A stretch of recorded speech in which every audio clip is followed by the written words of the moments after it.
Hello everyone, welcome to my channel. So आज की इस वीडियो में हम बात करेंगे कि जो भी अपकमिंग एग्जाम्स है, चाहे वो आरआरबी की हों, आईबीपीएस के हों, तो उसके लिए हमें करंट अफेयर अब कैसे पढ़ना चाहिए। क्योंकि जो मेरा पास्ट एक्सपीरियंस था एसबीआई क्लर्क मेंस का, वो तो बहुत ही बेकार था करंट अफेयर के मामले में, क्योंकि बिल्कुल उसमें out of the box current affair आई थी।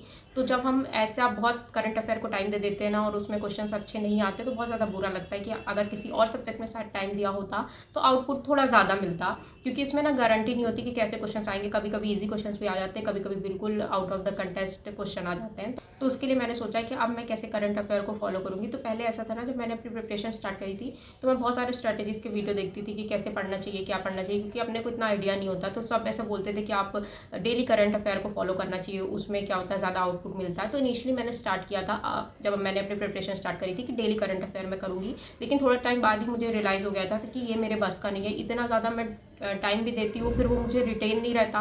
फिर वो 4 दिन का कंपाइल अप हो जाता है, 5 दिन का हो जाता है। फिर मैं जब वो एक वीक खत्म होता है, तो मुझे ऐसा लगता है कि पुराना तो मुझे कुछ याद ही नहीं, सब तो भूल गया। मैं कितना ही रिवाइज कर लूँ, फिर मुझे बाकी सब्जेक्ट को भी टाइम देना पड़ता है। ऐसा तो नहीं सिर्फ एक सब्जेक्ट को टाइम देना है। तो बाकी सब्जेक्ट के लिए मेरे पास टाइम नहीं बचता था। वो दिन भर करंट अफेयर दिमाग में घूमने लगती थी कि अरे इसका ये हुआ, उसका आंसर क्या था, इसका आंसर क्या। तो थोड़े टाइम बाद ना मैंने उसको स्किप कर दिया। मैंने सोचा कि नहीं, मैं ऐसे तो बिल्कुल करंट अफेयर नहीं कर सकती हूँ, बिल्कुल भी। तो मैंने क्या सोचा है कि अब मैं क्या करूँगी, अब आगे के जो एग्ज़ाम्स आने वाले हैं उसके लिए, तो मैंने या तो मैं वीकली या तो मंथली ही फॉलो करूँगी। मैं बहुत ज़्यादा टाइम नहीं दूंगी करंट अफेयर में। जब एग्ज़ाम पास आने वाले होंगे ना, तो मैं क्विजेज़ लगा लूँगी, या फिर जो भी टेस्ट होंगे वो लगा लूँगी। उससे ज़्यादा मैं ज़्यादा टाइम तो बिल्कुल नहीं देने वाली, जैसे मैंने एसबीआई क्लर्क मेंस के लिए दिया था। मैं सिर्फ इतना ही टाइम दूंगी कि सेक्शनल कट ऑफ आसानी से निकल जाए और थोड़े अच्छे नंबर आ जाए। बहुत ज़्यादा अच्छे नंबर की उम्मीद मैं नहीं करूँगी, क्योंकि देखो, अगर पेपर ईजी आएगा ना, तो अगर आप पहले भी एग्ज़ाम के पढ़ लोगे तो भी आपसे बन जाएगा। अगर पेपर ऐसा आ जाएगा कि आप कितना भी पढ़ लोगे, आपसे एक क्वेश्चन नहीं बनेगा, तो वो पूरा पेपर और एग्जामिनर पे डिपेंड है कि वो कैसा क्वेश्चन देगा। तो मैंने सोचा कि वो टाइम मैं किसी और सब्जेक्ट में डिवोट करूँगी। हाँ, लेकिन ऐसा नहीं कि मैं करंट अफेयर पढ़ूंगी नहीं, मैं पढ़ूंगी। लेकिन अभी मैं नहीं पढ़ रही हूँ। अभी मेरा जो माई स्टेट ऑफ माइंड है ना, वो करंट अफेयर के लिए बिल्कुल भी तैयार नहीं है।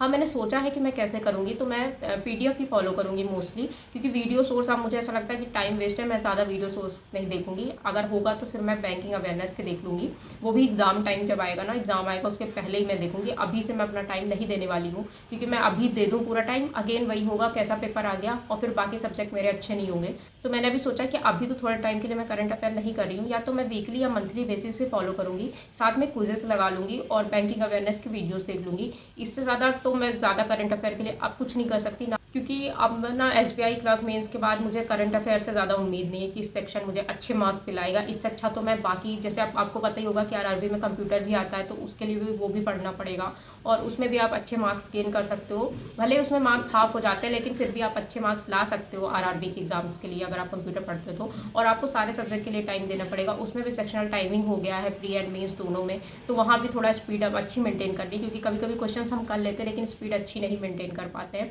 तो उसमें मैं थोड़ा सा ज़्यादा टाइम दूंगी as compare to current affair. हाँ, मैं पढ़ूंगी, पर ज़्यादा नहीं, उतना ज़्यादा टाइम मैं नहीं डिवोट करूँगी कि बाद में मुझे पछताना पड़े पेपर टाइम पे, कि मैं सोचूँ कि इसके अलावा मैंने कुछ और पढ़ लिया होता तो ज़्यादा अच्छा होता।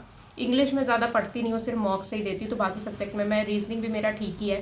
तो मैंने सोचा है कि मैं क्वांट में ज़्यादा टाइम दूंगी, और स्पेशली अर्थमेटिक पार्ट में। उसके बाद अभी मुझे कंप्यूटर में पढ़ना है, तो कंप्यूटर में मैं पढ़ूंगी। उसके बाद मैं मॉक टेस्ट लगाऊंगी, और अभी भी मैं फिलहाल मैं मेंस पे ज़्यादा फोकस करूँगी। प्री के भी एक आध मॉक लगा लिया करूँगी, पर मेंस ज़्यादा अच्छा करने की कोशिश करूँगी, क्योंकि मेंस के लिए फिर टाइम नहीं मिलता है।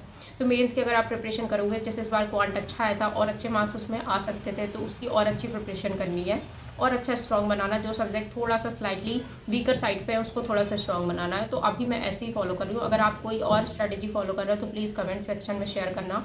और करंट अफेयर की रही बात, तो जैसा मैंने बोल दिया कि अभी तो मैं नहीं कर रही हूँ, उसके बाद मैं देखूंगी कि मुझे कहाँ से करना है, कैसे करना है। इतना ही करना है कि उसमें कट ऑफ निकल जाए और थोड़े अच्छे नंबर आ जाए। उससे ज़्यादा बिल्कुल उम्मीद नहीं है मुझे करंट अफेयर से। ना ही ऐसा कि मैं किसी स्पेसिफिक टीचर को अब अलग से फॉलो करूँगी, क्योंकि मेरी शिफ्ट में तो किसी का कहीं से नहीं आया।